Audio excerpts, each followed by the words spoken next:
잠언서 13장 13절에서 19절 말씀입니다.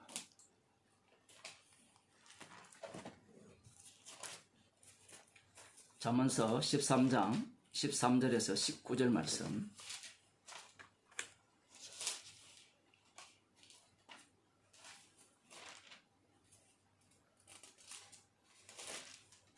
함께 읽도록 하겠습니다.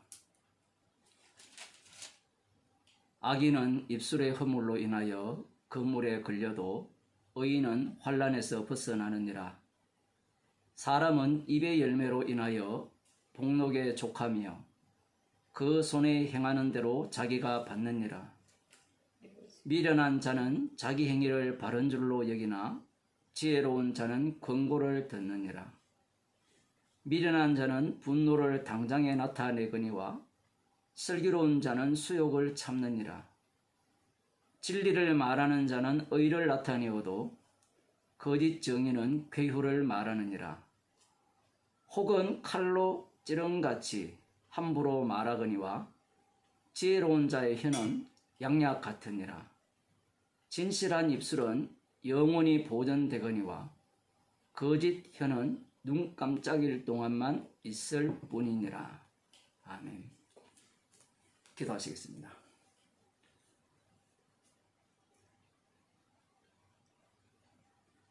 미련한 자는 책망받기를 거절하고 십자가 앞에서 죄인으로 드러나는 것을 싫어한다고 주께서 말씀하셨습니다. 우리의 모습이 날마다 그러함에도 불구하고 미련한 저희들을 날마다 지혜로운 자로 만드시는 그 은혜에 감사드립니다. 오늘도 저희들을 불쌍히 여기시사 은혜의 말씀 가운데로 저희들을 인도하여 주시고 미련한 자의 길을 걷는 인생이 아니라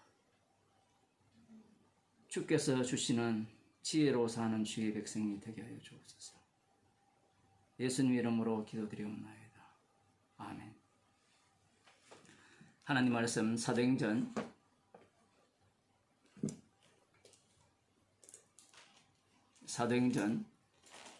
6장 8절에서 15절 말씀입니다.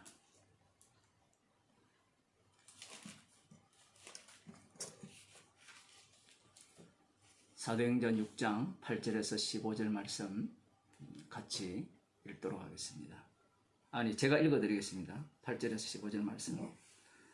스데반이 은혜와 권능이 충만하여 큰 기사와 표적을 민간에 행하니 리브디노 구레네인 알렉산드리아인 길리기아와 아시아에서 온 사람들의 회당이라는 각 회당에서 어떤 자들이 일어나 스데반으로 더불어 변론할세 스데반이 지혜와 성령으로 말함을 저희가 능히 당치 못하여 사람들을 가르쳐 말을 시키되 이 사람이 모세와 및 하나님을 모독하는 말하는 것을 우리가 들었노라 하게 하고 백성과 장로와 서기관들을 충동시켜 와서 잡아가지고 공회에 이르러 거짓 증인들을 세우니 가로되 이 사람이 이 거룩한 곳과 율법을 거스려 말하기를 마지 아니하는도다.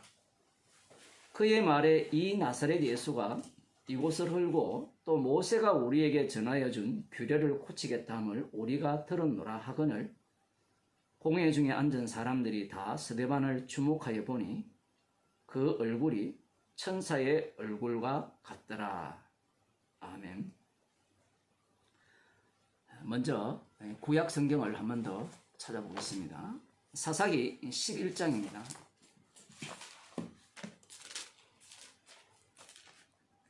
사사기 11장. 사사기 11장에는 사사 중에 좀 유명한 사람이죠. 히브리서에도 등장하는 믿음의 사람, 그 입다라는 인물이 등장하고 있습니다.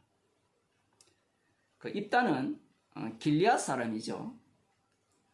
길르앗 사람이라는 것은 이 므낫세 지파 쪽에 속한 겁니다. 이 사람이 이 기생에게서 태어났어요. 율법에 의하면 이스라엘 중에는 기생이 없어야 되거든요. 그런데 이 사사시대에는 율법이 무용지물이 되는 그런 상황이었고, 입다 같은 경우에는 기생이 길르앗에게 낳은 아들로서 사사로 이렇게 세워진다는 그런 내용을 담고 있습니다. 기생의 아들이니까 그 길르앗의 아들들이 입다를 쫓아냈습니다.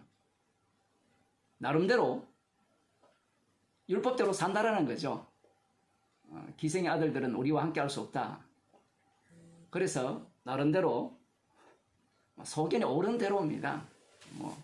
오늘날로 말하면 기생의 아들까지 집에 남아있다면 유산 상속에 있어서 조금 손해를 보게 되지 않겠습니까?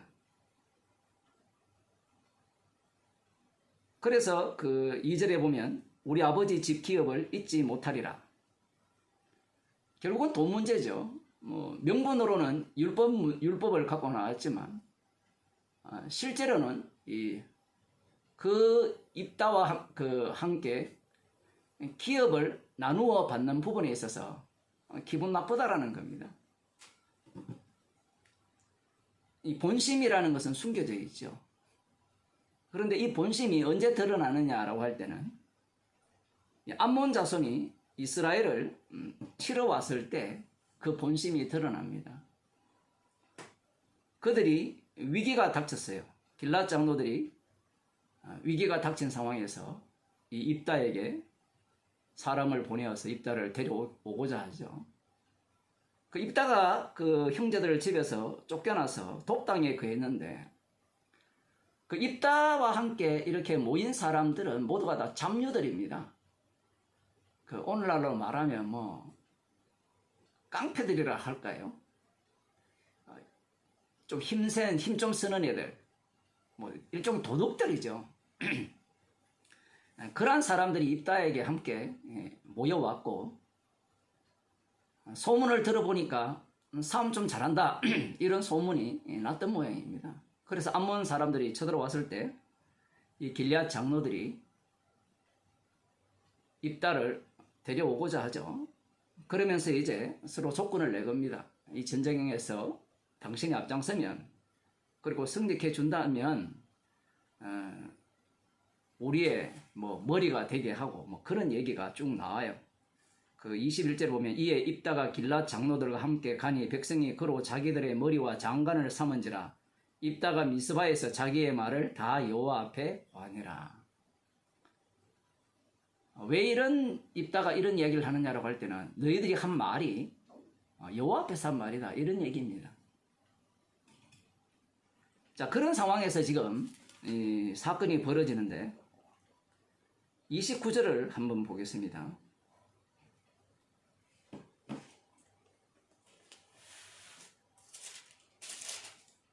28절을 보면 암몬 자손의 왕이 입다의 본에 말한 것을 듣지 아니하였더라. 입다가 누구기에 암몬 자손이 입다의 말을 듣겠습니까? 자, 그래서 입다가 이제 그들과 전쟁을 하려고 하는 중에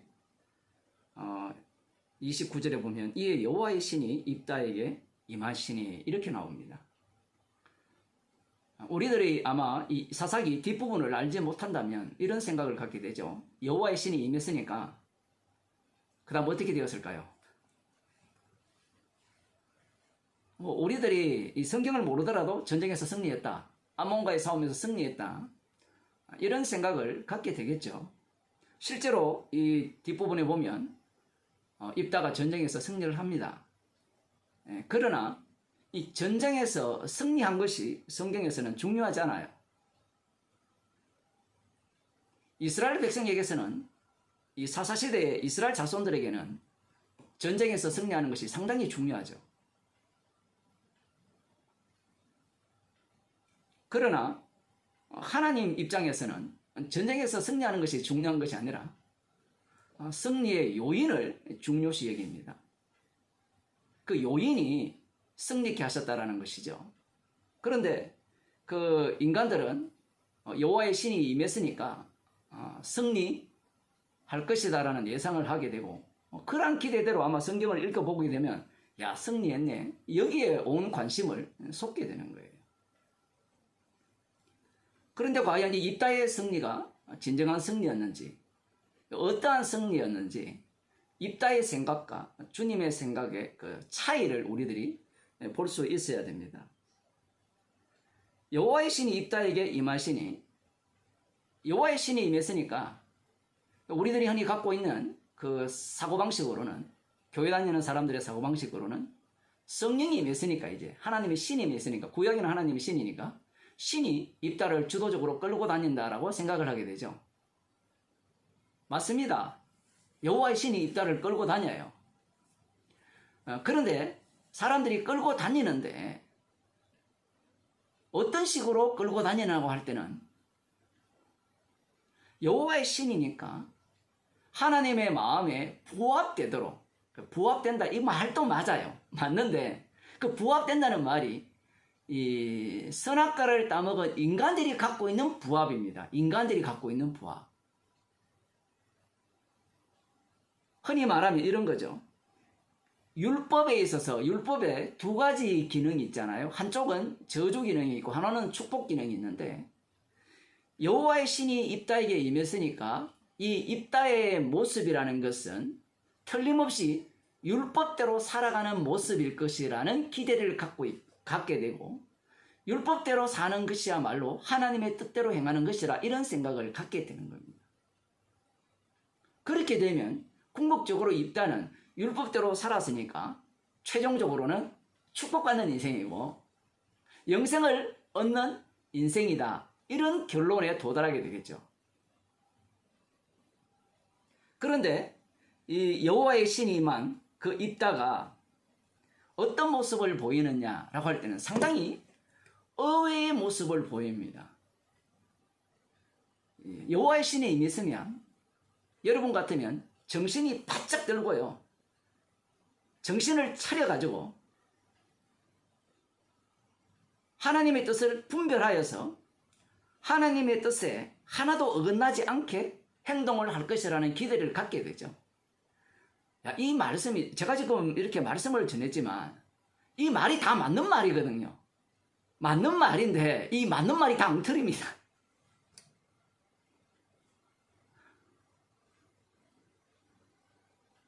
이런 것들이 상당히 어려운데 분명히 맞아요. 입다는 하나님의 뜻대로 살긴 살아요. 그런데 그 뜻과 또 한 가지 부류 인간들이 생각하는 하나님 뜻대로 행하는 것과 달라요. 같은 용어인데 다른 의미를 담고 있는데 입다가 길라앗과 므낫셋을 지나서 길라앗 미네스에 이르고 길라앗 미스바에서부터 암몬 자손에게로 나아갈 때에 그가 여호와께 서원합니다. 여호와의 신이 임하니까 이제 여호와께 서원을 하죠. 이게 여러분 이게 이해가 돼요? 여호와의 신이 임했으면 서원할 필요가 뭐가 있습니까? 신이 인도한 대로 살면 되죠. 그런데 입다는 서원을 해요. 왜 서원을 하느냐? 여호와의 신이 임했기 때문에 서원을 하는 겁니다. 자, 어떤 서원을 하느냐라고 하면 그 30절에 보면 주께서 과연 암몬 자손을 내 손에 붙이시면 내가 암몬 자손에게서 평안히 돌아올 때에 누구든지 내 집 문에서 나와서 나를 영접하는 그는 여호와께 돌릴 것이니 내가 그를 번제로 드리겠나이다 하니라. 분명히 여호와 하나님께서 입다에게 이 암몬 자손을 붙이겠다고 말씀을 하셨거든요. 그러면 여호와의 신이 임했다면 그 붙이신다는 말씀에 의지하여서 전쟁에 나가면 되는데 생뚱맞게 여호와 하나님께서 이 암몬 자손을 저에게 붙이신다면 내 집에서 나오는 나를 기쁘게 환영하는 사람이든지 개가 되었든지 어떤 것이 닭이 되었든지 첫 번째 나오는 것은 무조건 하나님께 제가 번제로 드리겠습니다. 이런 서원을 해요.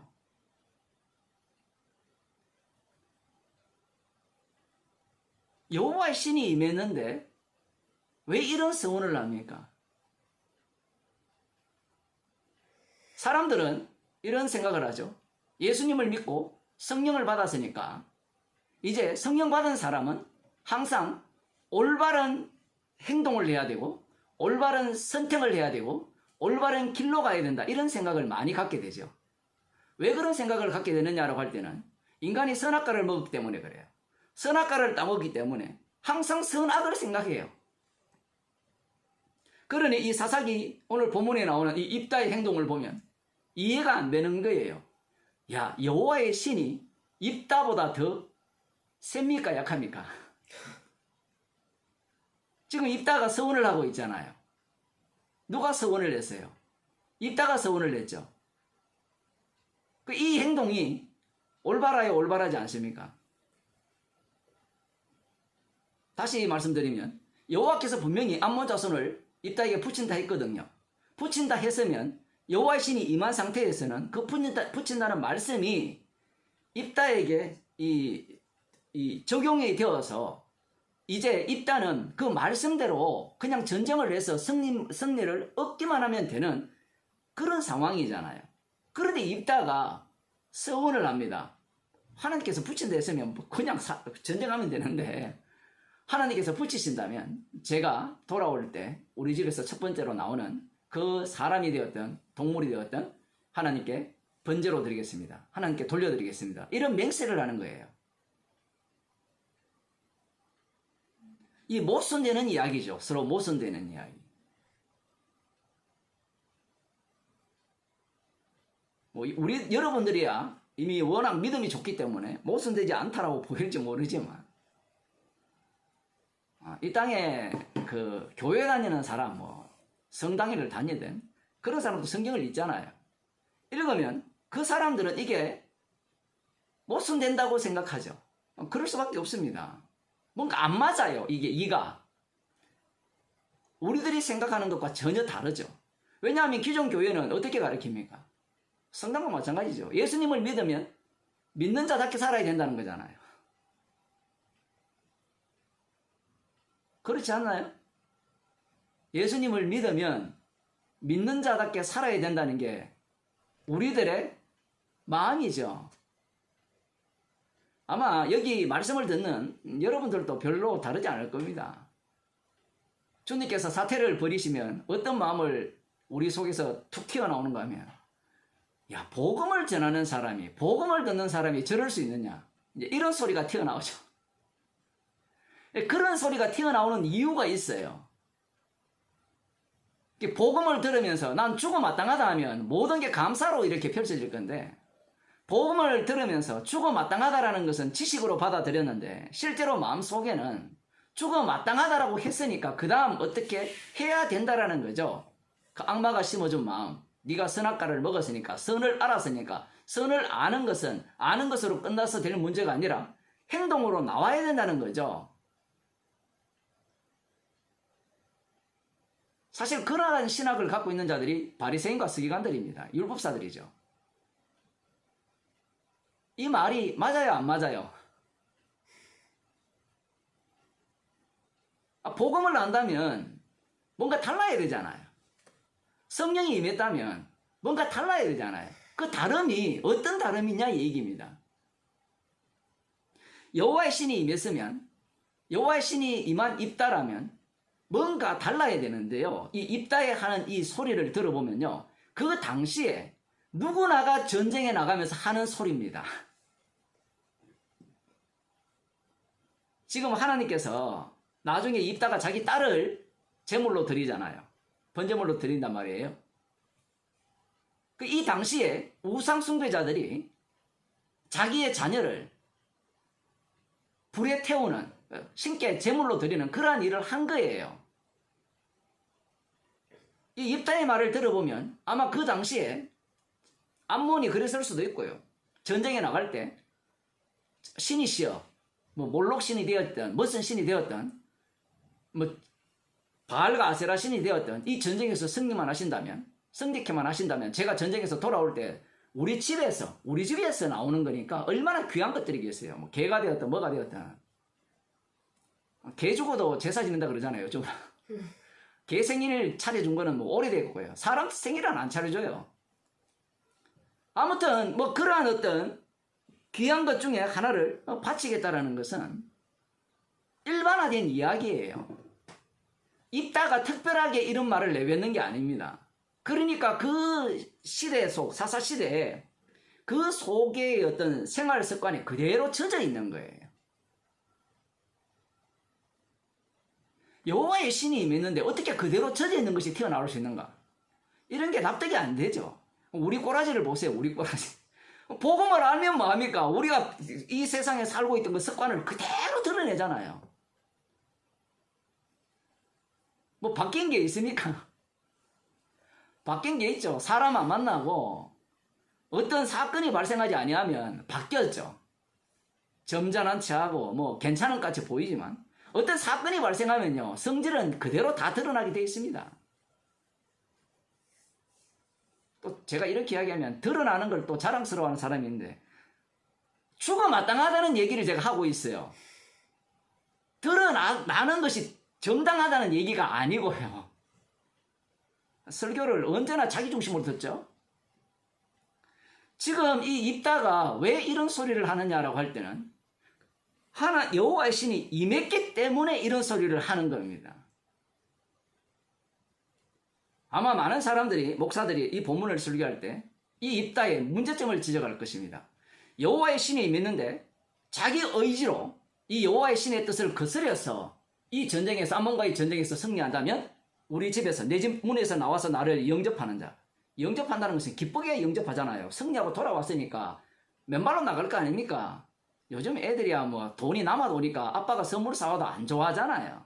선물 사와도 좀 값비싼 걸 사주든지 귀한 걸 사주면 뭐 맨발로 튀어나올지 모르지만 웬만한 것은 튀어나오지도 않습니다. 뭐 아이패드 최신 거 사주든지, 요즘 삼성 뭡니까 삼성 뭐예요 그런 거 최근 거 사주든지 뭐 그런 거 줘도 별로 당연하다고 생각하죠. 이 전쟁에서 승리하고 왔으니까 얼마나 기쁘겠습니까? 근데 그 당사자가 자기 아내가 될 수도 있고 딸이 될 수 있고 누가 될 수 있을지 모르잖아요. 그런데 왜 이 입다가 이런 소리를 하느냐라고 할 때는 이게 여호와의 신이 임한 자가 해야 될 일이에요.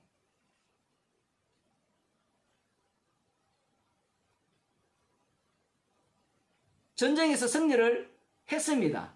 해서 집으로 돌아왔어요. 돌아오니까 누가 가장 먼저 뛰어나왔습니까? 무남 동녀.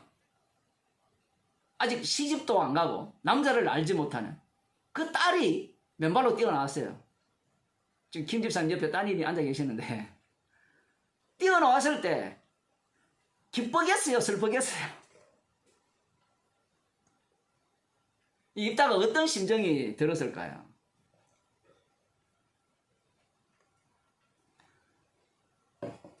(34절을) 보면 입다가 미스바에 돌아와 자기 집에 이를 때 그 딸이 소고를 잡고 춤추며 나와서 영접하니 이는 그의 무남 동료라. 소고를 잡고 춤추며 나왔다는 것은 축하일이죠. 아버지가 이 암몬과의 전쟁에서 승리하고 돌아왔으니까 완전히 축하하면서 기뻐하면서 환영을 하는 거잖아요.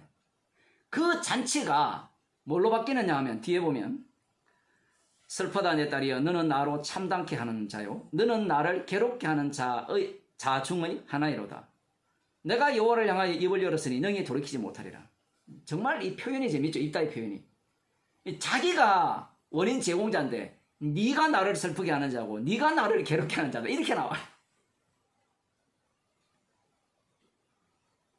우리 같으면 하면 이 입다처럼 못할 겁니다. 내 입에서 나왔지만 여호와께 맹세했지만 취소 이렇게 하겠는데 입다는 취소하지 않죠. 왜 취소하지 않습니까? 이것이 여호와의 신이 임했기 때문에 그래요. 그러면 또 손들고 딸을 이 번제로 드리는 것이 하나님의 뜻이냐? 하나님 뜻이에요. 이스라엘을 구출할 때요, 애굽에서 구출할 때 그 희생물을 어떤 자들을 희생물로 삼는가 하면 애굽의 장자들을 희생물로 삼아요.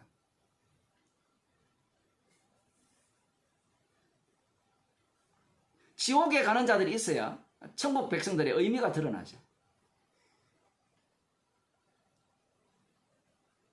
이 딸의 믿음을 보세요. 딸이 그에게 이르되 나의 아버지께서 여호와를 향하여 입을 여셨으니 아버지 입에서 내 말씀대로 내게 행하소서. 이는 여호와께서 아버지를 위하여 아버지의 대적 암몬 자손에게 원수를 갚았음이니이다. 이 딸의 믿음이 대단한 겁니다. 이 각자 소견에 옳은 대로 행하는데 소견대로 옳은 대로 행하는 유일한 자가 이 입다의 딸이에요. 아마 우리의 쟤도 딸이 있지만 우리의 딸이 있다면 벌써 야반도주 했을 겁니다. 안 그러면 경찰서 가서 신고했죠. 우리 아버지 미쳤다고, 정신병자라고, 나를 번제드리려고 한다고.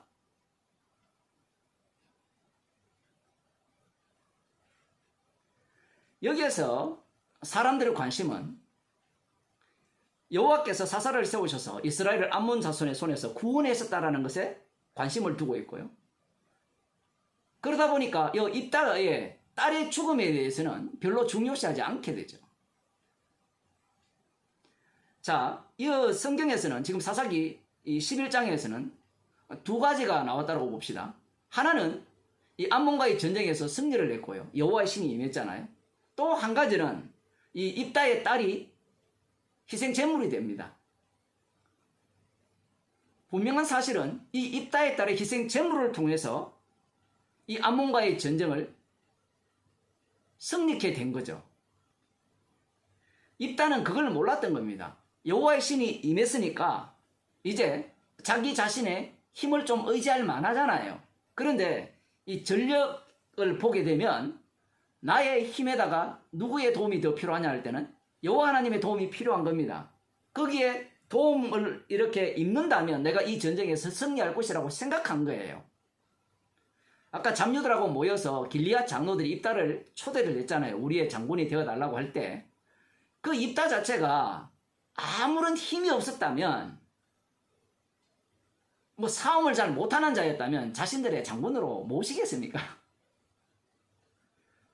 안 모시죠. 무능하다면 입다를 부를 이유가 없습니다. 이 싸움에 있어서 유능하기 때문에 입다를 불렀던 겁니다. 그 입다 본인도 그러한 유능함을 알고 있어요. 알고 있기 때문에 자신도 기꺼이 나가는데 그 조건이 얼마나 좋습니까? 우리의 우두머리가 된다는 조건. 자신은 어떤 자예요? 기생에게서 낳은 아들이죠. 완전히 잡류 취급을 받잖아요. 그 주류 세계에서. 그러한 어떤 그가 전쟁에서 승리를 했다라는 겁니다. 자, 어찌되었든지 여호와의 신이 임해서 전쟁에서 승리를 했습니다. 또 한 가지는 여호와의 신이 임했기 때문에 입다 스스로 무엇을 만들어내었어요? 희생물을 만들어내죠. 구약에는 이 두 가지 요소가 동시에 다 보여집니다. 희생물이 있고 그 희생물로 말미암아 승리를 하는 거죠. 여호와의 신이 임했으니까.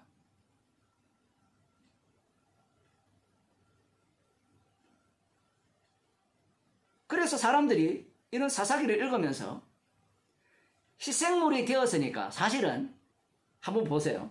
입다가 승리를 했지만 자기 딸이 죽었어요. 그게 승리겠습니까? 오히려 그 승리가 딸의 죽음 속으로 합류당하죠. 사실은 이게 진리입니다. 진짜 승리는 희생물 속으로 빨려드는 게 진짜 승리거든요. 구약은 그림자이기 때문에 외형적으로 실제로 전쟁에서 승리하는 일이 발생합니다. 우리에게 구약이기 때문에 신약을 보는 태도 자체가 이러한 모습으로, 이러한 안목으로 이 신약을 읽게 되죠.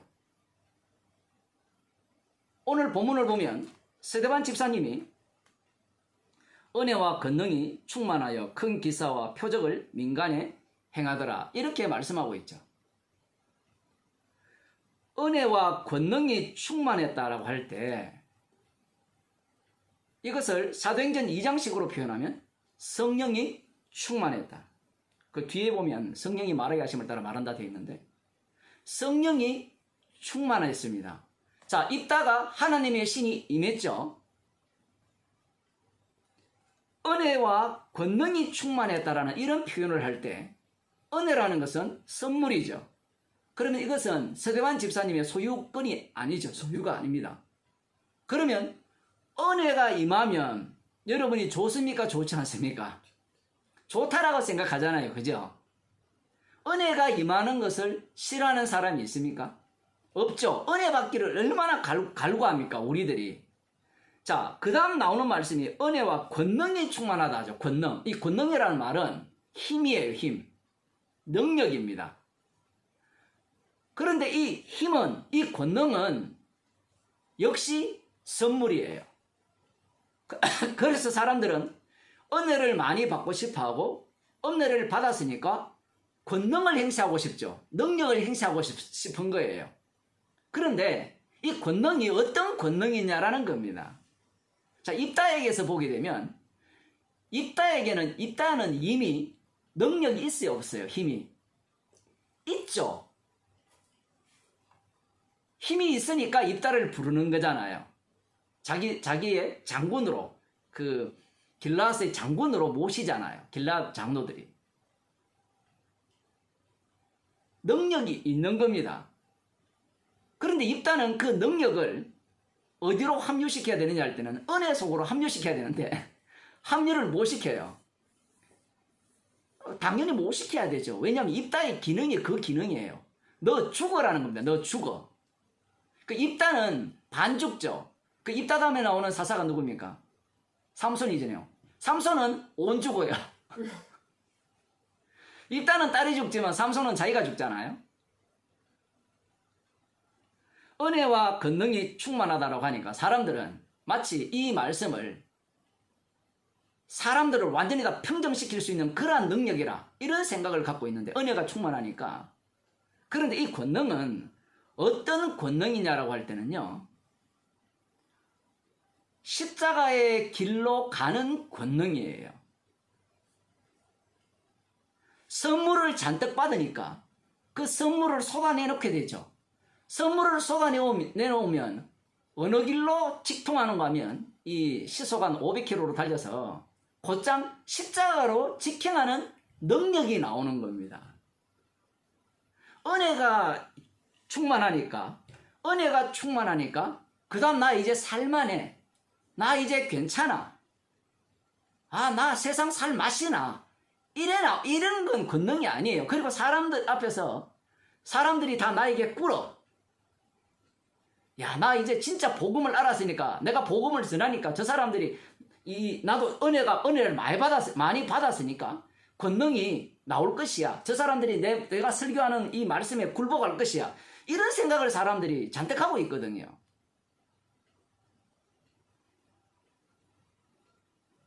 그런 상상을 하잖아요. 뭐 귀신들도 막 굴복하고, 뭐 귀신이 뭐 주변에 있는 모든 사람들이니까 그들이 나에게 굴복하기를 그런 기대감을 갖고 있잖아요. 그러한 권능이라 생각하는데 이 권능은 그런 권능이 아닙니다. 인간은요, 주님과 함께 죽기를 거부해요. 주님을 위해 죽는 것은 원합니다. 베드로 같은 경우에는 주님을 위해 죽겠다고 하거든요. 주님을 위해 자기가 죽겠다고 할 때는 목적이 있기 때문에 죽어요. 그런데 주님의 죽으심에 함께 할 수 있는 권능은 인간에게 없어요. 그 주님과 함께 죽는 죽음은 자기의 모든 것을 잃어버리는 거예요. 그 다음 뭔가 잃어버렸으니까 뭔가 얻을 수 있을 것이라는 그러한 어떤 탐욕을 갖고 접근하는 것은 권능이 아닙니다. 왜 권능이 아니냐 할 때는 지금 이 권능이라는 것은 주님이 친히 자신의 십자가 사건 속으로 몰아가는 권능이기 때문에 그래요. 자기가 살려지잖아요. 자기가 사는 것이 아니라. 이 권능이 충만한 겁니다. 자, 이 권능이 충만하니까 그 다음 나오는 게 큰 기사와 표적을 민간에 행했다라고 하죠. 이 구절 때문에 사람들이 이 앞부분에 은혜와 권능이 충만하다를 오해하죠. 이 기사와 표적, 앞부분에서도 제가 말씀을 드렸습니다만은 기사라는 것은 뭐 기적이라 보시면 되고요. 표적이라는 것은 이적이라고 이렇게 설명이 되는데 뭐 같은 의미 이렇게 다 하는데 어쨌든 다르게 썼을 때는 이 요한복음에서 표적이라는 단어를 사용하고 있잖아요. 표적이라는 단어를 사용할 때는 그 십자가 사건을 두고 말씀하시는 거기 때문에 이 기적과 표적을 민간에 행하니 그냥 표적을 빼버리고 그냥 기적을 행했다라고 하면 얼마든지 입다가 전쟁에서 승리하는 것 이걸로 생각할 수 있는데 기적과 표적을 민간에 행했다라는 것은 이 자체가 어떤 기능을 품고 있느냐라고 할 때는 심판의 기능을 품고 있다는 거죠. 육에 속한 자들은 기적으로 보이고 영에 속한 자들은 표적으로 보이죠. 표적으로 보이는데 지금 이 스데반 집사님이 은혜와 권능이 충만할 때 민간에 기사와 그 표적을 행했다라고 하잖아요. 그럼 우리는 어디에 관심이 있느냐라고 할 때는 기적과 표적을 행했다에 관심이 있잖아요. 제가 늘 말씀드리지만 이 말씀을 전하는 자는 스데반 집사님은 은혜와 권능이 충만하기 때문에 그 권능이 어떤 식으로 작용하느냐라고 할 때는 십자가 사건 속으로 내몰린다고 했죠. 어떤 식으로 내몰리느냐 할 때는 자기 자신이 행한 그 기적이 표적이 됨으로 말미암아 그 표적 속으로 자기가 빨려들어요. 그 빨려드는 과정이 지금 오늘 본문에 나타나는 사건입니다. 어떤 사건이 일어나느냐? 예루살렘에 그 흩어진 그 유대인들, 그들이 뭐 여러 나라, 여기 지역도 있고 뭐 어떤 지역 사람들도 있고 지역명도 쭉 나오는데 이 사도행전 2장에도 나오죠. 경건한 유대인들도 있을 거고 이방인 중에 유대교로 들어온 사람도 있을 거고 그들이 지금 예루살렘에 가득한데 뭐 여러 설이 있습니다. 예루살렘에 그 지역별로 그 서울에 가면 이런 게 있잖아요. 전라도 사람들이 모인 그 꼭 향후회 같은 그런 교회들, 그런 어떤 회당들입니다. 표현을 하면 그런 회당들이 예루살렘에 가득 있었을 것이라 뭐 그런 얘기도 하고, 그렇지 않고 그 회당들 출신들이 한 회당에 모여가지고 각 동네별로 예? 뭐 전라도파, 경상도파, 부산파, 뭐 평안도파 뭐 이런 식으로 그렇게 뭐 모인 그 회당별 출신들, 이 뭐 유대인이나 한국 사람이나 똑같은 것 같아요. 이 동네도 보면 전라도 출신은 잘 모이잖아요. 항상. 경상도는 안 모입니다. 아예. 유대인들은 더 심할 거겠죠. 자, 어쨌든 그런 어떤 회당 중심으로 그 회당에서 이 여러 부류들이 모여가지고 아마 한 자리에 모였던 모양입니다. 스데반과 더불어 변론이 일어났던 모양이에요. 그 논쟁이 일어난 겁니다.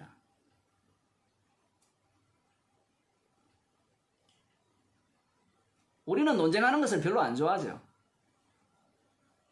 논쟁하면요, 지 성질 다 드러나야 되고. 근데 복음은요, 지껏 바닥이 나야 돼요.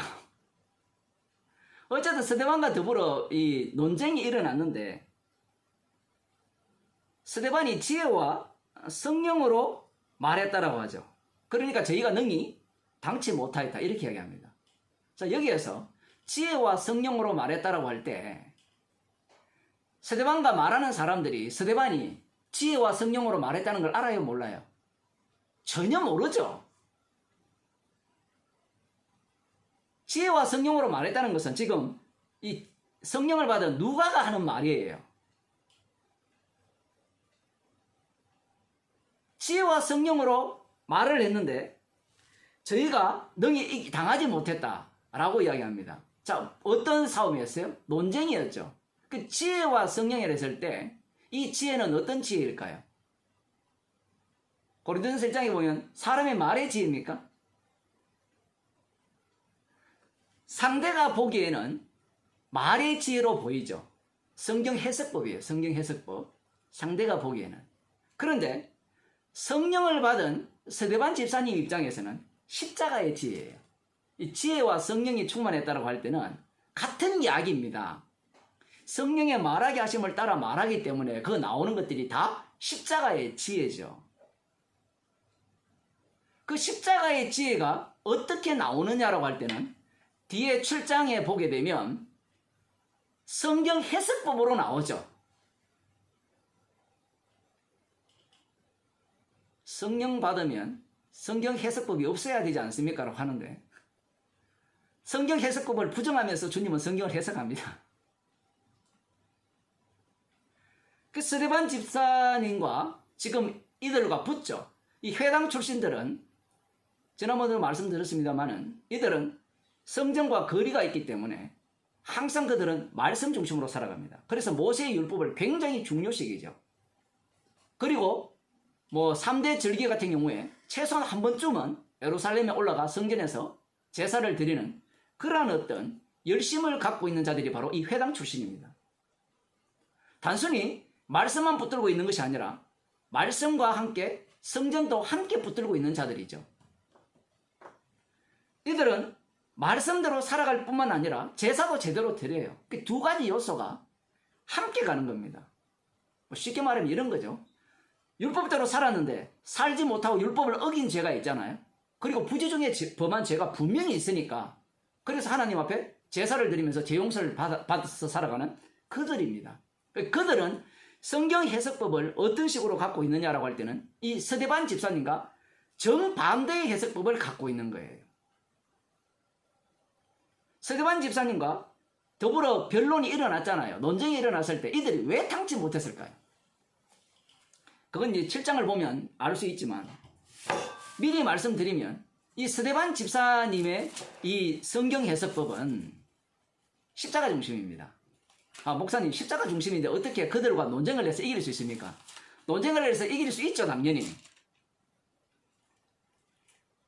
어떻게 이길 수 있습니까? 라고 하면 지금 유대인들이나 모든 이방인들, 이 세상의 모든 인간들은 첫째 아담 속에 있기 때문에 성경을 해석할 때는 항상 자기 구원론 중심으로 해석을 해요. 구원론 중심으로 해석할 수밖에 없는 게 이 선악을 따먹은 인간들의 본성입니다. 구원론이 빠져버리면요, 해석할 의미가 없어져버려요. 철학자들이 왜 철학을 합니까? 모두가 다 구원받기 위해서 철학하거든요. 그 구원이란 자기의 행복을 추구하는 겁니다. 어떻게 하면 행복할 수 있는가? 어떻게 하면 죽어서 신의 자리에 올라갈 수 있는가? 그러한 꿈을 꾸는 거예요. 제일 좋은 방법은 신이 없고 내가 신이 다 해버리면 제일 좋은 방법이에요. 그러니까 내 마음대로, 내 의지대로, 원하는 대로 막 살다가 그냥 죽으면 돼요. 죽는 것도 의미가 없으니까. 그러한 어떤 해석법을 인간들이 갖고 있거든요. 그런데 스데반 집사님의 해석법은 어떤 해석법이냐고 할 때는 다른 해석법을 갖고 있죠. 여호와의 이름을 전가하는 이스라엘이라는 겁니다. 율법 자체가 여호와 이름을 전가하는 이스라엘이라는 거예요. 성전도 마찬가지고요. 쉽게 말하면 이런 겁니다. 유대인들의 성경 해석법은 율법이 주어졌을 때 두 갈래 길이 있죠. 한쪽은 영생을 얻는 길이고 축복받는 길이고 다른 한쪽 길은 저주받는 길이고, 이들의 해석법은 선택을 하죠. 뭘 선택하느냐 할 때는 축복받는 길을 선택합니다. 근데 스데반 집사님 해석법은 뭐냐라고 할 때는 인간은 축복받을 수 없다라는 거예요. 어떻게 그러냐라고 할 때는 이스라엘 역사를 전체를 들여다보면, 사도행 7장에 나옵니다. 이스라엘 역사 전체를 들여다보면 아브라함을 선택했잖아요. 아브라함을 선택한 이후에 지금 스데반 집사님의 설교를 듣고 있는 이 상태가 어떤 상태입니까? 바벨론 포로로 간 이후에 더 이상 회복이 안 되었죠. 포로에서 돌아와서 성전은 건립되었지만 여전히 바벨론 포로하에 있었고, 그 다음 알렉산드리아, 로마 제국, 그죠? 메데파사도 있었고, 그러한 계속해서 포로 속에 사는 거예요. 그러니 그 속에서 한 번도 벗어난 적이 없다라는 겁니다. 그렇다면 이 상황 자체는 어떤 상황이냐? 저주의 상태라는 겁니다. 저주의 상태니까 이 저주를 보여주기 위한 이스라엘이라는 거예요. 그러면 이 저주를 보여주면서 이 저주 속에서 어떤 자들이 구원받느냐라고 할 때는 이 율법의 완성자가 오셔야 돼요. 성전의 완성자가 오시면 그 율법의 완성자 속에서 무엇이 튀어나오느냐 할 때는 저주와 축복이 튀어나오거든요. 그 율법의 완성자가 십자가이신데 예수님이라는 겁니다. 논리적으로 따지면 스데반 집사님의 말이 맞아요. 그들은 한쪽 면만 볼 뿐이잖아요. 들어보니까 맞거든요. 자기들이 지금 로마자에 있는 것은 말씀대로 살지 않았다는 겁니다. 말씀대로 살았다면 회복되었죠. 그래서 회복되지 않은 자체가 저주라는 거죠. 그런데 지금 이 말씀을 스데반 집사와 이 변론하는 자들은 그런 입장이 있지 않는 겁니다. 그러니까 이들이 이 스데반 집사와 싸워서 이기지 못하는 거예요. 이게 논리적인 겁니다. 논리적인 그 속에 무엇이 들어갔냐고 할 때는 영이 들어가죠. 그들 눈에는 육으로밖에 안 보이고 이 스데반 집사의 설교는 지혜와 성령에 충만했다 했잖아요. 십자가를 지금 전가하고 있는 거예요. 아마 이들이 이 논리적 싸움에서 져서 굴복을 한다면 어떤 식으로 나오는가 하면 십자가의 지혜를 받아들이는 것이 아니라 십자가의 지혜조차도 논리로 받아들이죠. 야, 이것이 정말 살 길이다. 오늘날 그런 사람 한둘이 아니잖아요. 저쪽이 틀렸으니까 옳은 길을 찾아내는 거죠. 우리가 복음을 전해보면 그런 사람을 가끔 만나거든요. 논리적으로 따질 수밖에 없죠. 복음이란 자체가 성경 전체의 흐름을 갖고 얘기를 할 때. 그러면 그들이 들어보니까 여기 말로는 도리가 있다 하거든요. 야, 정말 도리가 있다는 말은 합리적이라는 얘기예요. 합리적이니까 그 길로 따라가야 되겠다는 거예요. 그래, 우리는 죄인이 맞아. 그러니까 우리는 십자가를 붙들어야 돼. 이런 식의 해석을 갖고 있는 자들이 이 지혜와 성령을 빼버린 자들이죠. 거기까지도 나가게 됩니다. 나중에는. 지금 여기에서는 그런 것들이 나오지 않기 때문에. 그렇게 가면 결국은 유대교가 되고 바리새인이 되고 서기관이 될 뿐이고요. 이들은 지금 스데반의 말이 불쾌한 겁니다. 자, 우리 같으면 불쾌하고 기분 나쁘면 지면 어떻게 해요? 저도 지는 걸 되게 싫어하거든요. 성질이. 지면 화가 나죠. 분노가 일어나죠. 분노가 일어나면 우리 같으면 죄인이 될 것 같죠. 죄인이 안 돼요. 주님이 죄인을 만들어 주셔야 죄인이 되죠. 분노가 일어나니까 악마가 뒤에서 부추기죠. 죽여버리라. 그래서 이들을 누구한테 넘깁니까? 백성과 장로와 서기관들을 충동시키죠.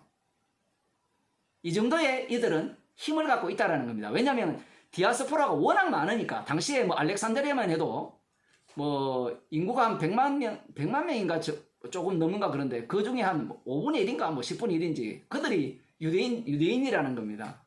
그들이 각 지역에서 얼마나 열심히 살았을까요? 지금 말하면 똑같잖아. 유대인들이 얼마나 잘 삽니까? 그들의 재력이 만만치 않잖아요. 그들이 백성과 장로와 제사장들을 동원하여서 충동시켜서 그들을 잡아가지고 공회 가운데 스데반 집사님을 세우죠. 자, 세워서 거짓 증인들을 세웠다. 이렇게 이야기합니다.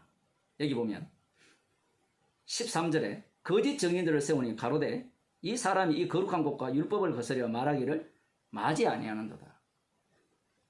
자, 여기 보면 헬라어 성경에도 거짓 증인을 해놨습니다. 자, 그런데 우리가 좀 고민해야 되는 부분이 어떤 부분이냐 하면 이들이 말하는 게 맞아요, 틀려요? 스데반 집사님이 율법을 거스려 말했습니까? 말하지 않았습니까? 성전에 대해서 회방을 했어요, 안 했어요?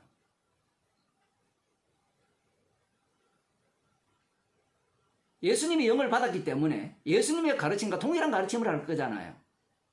그래, 모세의 율법이 예수님을 증거하는 겁니까? 지키라고 합니까? 예수님을 증거한다 하니까 이 모세의 율법을 거스려 말한 게 맞죠. 그리고 참 성전은 예수님의 몸이죠. 그리고 예수님의 몸이라는 것은 성전을 허는 정도가 아니고 헐면 다시 세우면 되잖아요. 너희가 이 성전을 헐라, 이 말은 자기 몸을 가르쳐 하시는 말씀이고요. 예수님의 참된 성전이기 때문에 그 말씀을 하심으로 말미암아 이건 성전이 아니라는 거예요. 그러니까 이들이 지금 거짓 증언을 세워서 스데반 집사님이 하신 이 설교 자체에 대해서 모세의 율법을 거스려서 말했고 성전을 헐고 헐라 이런 식으로 전했다는 말이 맞아요, 틀려요? 이 성령 받은 쪽에서 보면 그들이 세운 것이 거짓 증언들이죠. 왜냐하면 지금 이 말, 예수가 이것을 헐고, 맞죠? 이 말. 분명히 이 말씀을 하셨거든요. 이곳을 헐고 성전 자체를 부정해버렸습니다. 참 성전은 예수님 자신이라 했죠. 그런데 이 7장에도 나오지만 원래 성전의 기능, 건축으로 지어진 그 성전의 기능이 원래 그 기능이거든요. 그러면 이 스데반 집사님이 하신 말씀이 참말이잖아요. 그런데 그들의 눈에는, 그들의 입장에서는 이 성전은 영원해야 된다는 입장이거든요. 영원에 대한 입장이기 때문에 지금 이 성령을 받은 사람이 지금 성경을 쓰고 있으니까 그 거짓 정인을 세웠다라는 거예요. 근데 그들 입장에서는 참 정인이라는 겁니다. 우리 대학원 다닐 때, 제가 신학 대학원 다닐 때 이 본문을 갖고 그들이 할 말이 없으니까 거짓 정인을 세웠다 하는데 그런 얘기가 아니에요. 그들은 지금 스데반과 논쟁을 해서 졌지만 자기 것을 포기합니까? 포기하지 않습니까? 포기하지 않죠.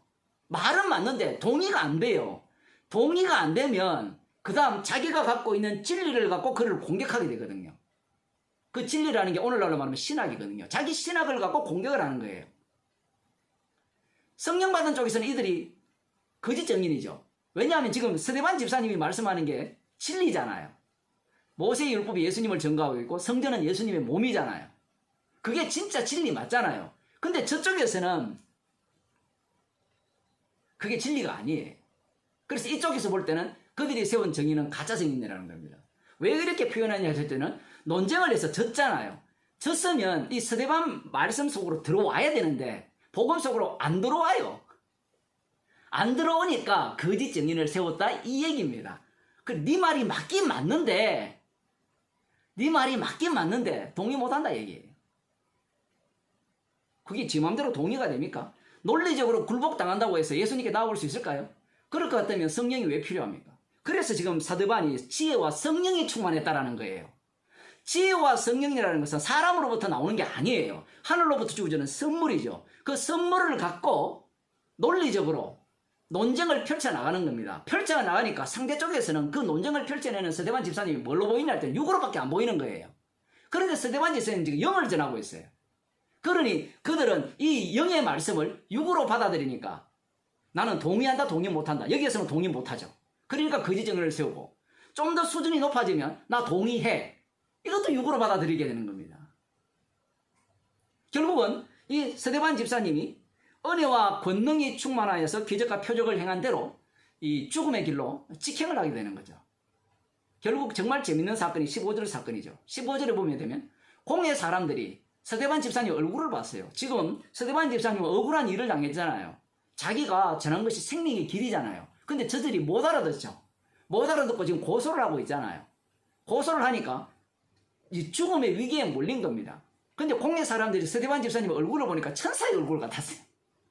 천사의 얼굴을 봤는지 모르지만 이런 표현도 재밌죠. 그리고 공회 사람들은 성령을 못 받았기 때문에 천사의 얼굴이 뭔지 몰라요. 그런데 그들이 보기에 천사의 얼굴과 같다라고 하니까 추석에 보면 뭐 온화한 모습이고 멋진 모습이고 쭉 이야기를 하는 거예요. 성령 못 받는 사람이 그걸 어떻게 합니까 지금? 천사를 본 사람이 있어야죠. 구약에는 봤는데 다 천사들이 어땠어요? 천사를 두려워했잖아요. 모두가 다. 천사 나타났을 때 반갑습니다. 같이 놉시다. 이런 사람이 없거든요. 거기 구약에 보면. 다 죽었다고 이야기하잖아요. 자, 어쨌든 천사의 얼굴과 같았으면 천사의 얼굴에 굴복해야 되죠. 자, 우리가 만일에 이 사람들이 나를 목사님 얼굴을 보니까 천사의 얼굴 같습니다. 그러면 그 다음 무슨 얘기가 나와야 돼요? 그들이 듣기 좋은 소리가 나와야 되고 싫은 소리가 나와야 되죠. 듣기 좋은 소리가 나와야 되죠. 얼마나 좋은 게임입니까? 듣기 싫은 소리를 내뱉어버리죠. 이게 성령의 역사이기 때문에 결국은 돌에 맞아 죽습니다. 천사의 얼굴처럼 보여도 아무 소용이 없어요. 천사의 얼굴에서 나오는 것은 그들을 향한 저주뿐이죠. 누가복음 4장을 조금 더 보겠습니다. 누가복음 4장을 보면 예수님께서 그 성령의 충만함을 입어 이제 그 마귀에게 이끌려 광야에서 시험을 받으신 이후에 14절 봅시다. 예수께서 성령의 권능으로 갈릴리에 돌아가셨어요. 성령의 권능으로. 성령의 권능으로 갈릴리에 돌아가신 여기 권능이 사도 바울이 지혜와 권능이 충만했다는 권능과 동일한 단어입니다. 성령의 권능이니까 뭐 두말하면 잔소리죠. 성령의 권능은 반드시 어떻게 작용합니까? 십자가의 길로 내모는 거예요. 성령의 권능이 있으니까 야, 이제 본격적으로 기적과 능력을 행한다. 이렇게 들어가잖아요. 아니에요. 그래서 누가복음은 독특하게도 기적부터 나오는 게 아닙니다. 예수께서 성령의 권능으로 갈릴리에 돌아가시니 그 소문이 사방에 퍼졌고 친히 그 여러 회당에서 가르치심에 무사람에게 칭송을 받으시니라. 여기에는 가르치는 내용이 먼저 나와요. 기적이 먼저 나오는 게 아니라. 그러면 이 가르치실 때 무사람들로부터 칭송이 자자했다라는 거거든요. 지금 스데반의 설교를 그들이 반박 못했죠. 반박 못한 이유가 뭔가 하면 스데반의 설교가 다 맞아요. 구약 해석이 다 맞단 말이에요. 예수님이 지금 성령의 권능으로 가르치니까 예수님의 가르치심을 이들은 육으로 듣잖아요. 육으로 듣기 때문에 예수님의 말씀을 들어보면 다 맞는 말씀이에요. 다 맞는 말씀이니까 예수님을 칭찬하는 겁니다. 칭찬을 하는데 그 칭찬 자체가 권능이에요. 권능. 어떤 권능이냐고 할 때는 그 칭찬하는 그들에 의해서 예수님이 살해당하거든요. 그러면서 예수님께서 우리는 16절을 잘라놨는데 연결해서 봅시다. 예수께서 그 자라나신 곳 나사렛에 이르러서 안식일에 자기 규례대로 회당에 들어가사 성경을 읽으려고 쓰시니 선지자 이사야의 글을 드리거늘 책을 펴서 이렇게 기록한 데를 찾으시니 곧 주의 성령이 내게 임하셨으니 이미 성령의 권능이 임했잖아요. 임했으니까 가난한 자에게 복음을 전하게 하시리고 내게 기름을 부으시고 나를 보내서 포로된 자에게 자유를 눈먼 자에게 다시 보게 함을 전파하며 눌린 자를 자유케 하고 주의 은혜의 해를 전파하게 하려 하심이라 하였더라. 이 말씀을 보게 되면 사람들은 예수님을 구원주로 보잖아요. 그런데 예수님은 지금 이 말씀의 의미는 심판으로 지금 나가는 겁니다. 예수님이 심판주로서 구원을 하는 거예요. 심판주로서 지옥 보내고요. 듣는 자들이 이걸 어떻게 듣느냐? 예수님께서 이렇게 하죠. 책을 덮으시고 오늘날 너희 귀에 이 말씀이 임하였다. 이렇게 말씀해버려요. 이렇게 말씀하니까 그 다음 봅시다. 22절. 저희가 다 그를 증거하고 그 입으로 나오는 바 은혜로운 말을 기이 여겨. 요 성경 해석이 조금 애매한데 저희가 다 그를 증거하고 그를 증거했는데 왜 예수님을 죽이려고 하느냐 이렇게 나오는데 이 증거라는 말이 그를 다 칭찬했다는 거예요. 앞부분에 무사람들이 칭송을 했다 했잖아요. 예수님께서 가르치시니까. 모두가 다 예수님의 가르침을 들어보니까 정말 도리가 있어요. 너무나 말씀대로예요. 야, 정말 성경대로 해석하네 이렇게 들리는 겁니다. 사실 그렇고요. 자, 그런데 그 다음 이 완전 반전이 일어나죠.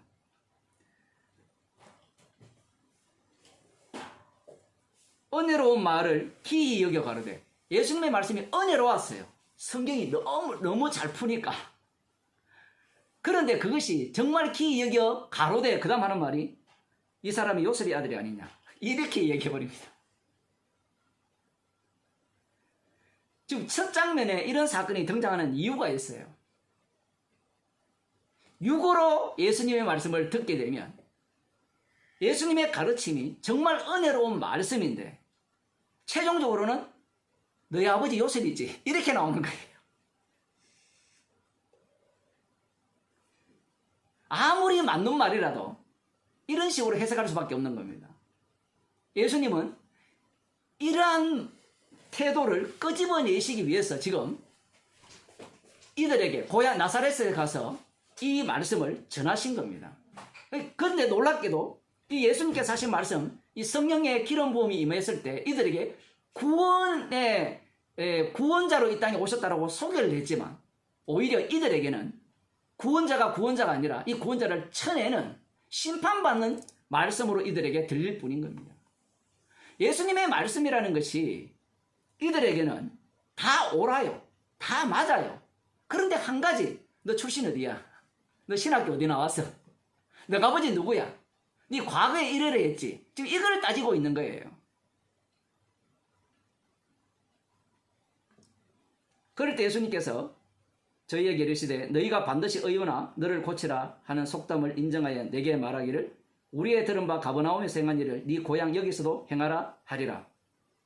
성경에는 나와 있지 않지만 가버나움에서 뭔가 기적을 행했던 모양입니다. 지금 성경 말씀을 보면. 그런데 누가복음은 그 내용을 기록하지 않았죠. 그러면 이 사람들이 어떨 때 예수님을 칭송하면서 예수님을 받아들이냐라고 할 때는 가르침이라는 것이 정말 옳고 그 다음 가르치는 것뿐만 아니라 기적을 행해야 된다는 거예요. 능력을 행하면 받아들일 마음이 있다는 겁니다. 그런데 예수님이 이 동네에서 기적을 행하지 않죠.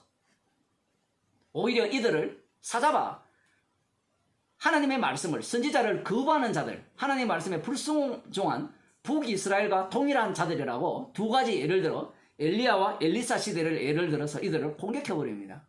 공격하니까 이들이 그 동네가 세워진 낭떠러지로 가서 예수님을 밀어서 죽여버리고 하죠. 바로 성령의 권능이 이러한 사태를 일으키는 겁니다. 서대반 집사님이 지혜와 권능이, 은혜와 권능이 충만하다 하니까 사람들은 야, 은혜와 권능이 충만하니까 이제 살만하네. 안 그렇습니까? 안 그렇습니다. 이미 그리스도의 영, 십자가의 영을 받았기 때문에 이것은 자기가 원해서, 자기가 바래서 가는 길이 아니라 성령의 인도하심을 따라서 십자가 사건으로 내몰린다라는 거죠. 이게 바로 권능입니다. 그러한 것에 대한 두려움이 하나도 없죠. 누가? 서대반 집사님이. 왜? 그리스도의 영을 받았기 때문에. 성령 받은 예수님께서 그 권능을 입었잖아요. 그 권능 입은 분이 행하시는 모든 기적들은 표적이 되고 그 표적들은 결국은 그 표적의 의미, 십자가 사건이잖아요. 그 십자가 사건 속으로 예수님을 몰아가게 되어 있다는 사실입니다. 우리들도 마찬가지입니다. 성도들도 모두가 다 성령을 받았기 때문에 지혜와 권능이 충만한 자라고 보시면 돼요. 주께서 우리가 원하지 않는 그러한 길로 주께서 내몰아 가시는 겁니다. 그 권능이 이 죽을 육체에, 썩을 육체에 주께서 드러내심으로 말미암아 우리 자신을 십자가의 증인으로 삼으시는 겁니다. 사람들과 복음을 전할 때 당연히 변론하여 이겨야 돼요. 이겼기 때문에 승리자가 되는 것이 아니라 이겼기 때문에, 칭찬받기 때문에 미움을 받고 실함을 받고 사람들로부터 왕따 당하는 그러한 십자가 사건 속으로 성도는 내몰리게 되어 있습니다. 그렇게 되는 것을 오히려 기뻐하는 자가 성도입니다. 그래서 여기에 지혜와 은혜와 권능이 충만하고 지혜와 성령으로 말하는 주의 백성이 되기를 바랍니다. 기도하시겠습니다. 하나님 아버지, 만물의 주인공이 이 땅에 오시니 육에 속한 자들의 속성이 낱낱이 드러나고 오히려 십자가 사건만을 주님께서 이 땅에 남기시고자 하는 그 뜻대로 이 땅에 주의 증인들을 만드셔서 십자가 사건 속으로 인도함을 말씀을 통하여 저희들에게 알려주심을 감사드립니다. 저희들을 불쌍히 여기셔서 지혜와 권능이 충만하게 하시고 주님이 주시는 지혜와 성령의 인도하심을 따라서 십자가의 복음을 사랑하는 주의 백성이 되게 도와주셔서 우리가 전하는 그 십자가 사건 속으로 이끌림을 받는 복의 사람이 될 수 있도록 인도하여 주옵소서. 예수님 이름으로 기도드리옵나이다. 아멘.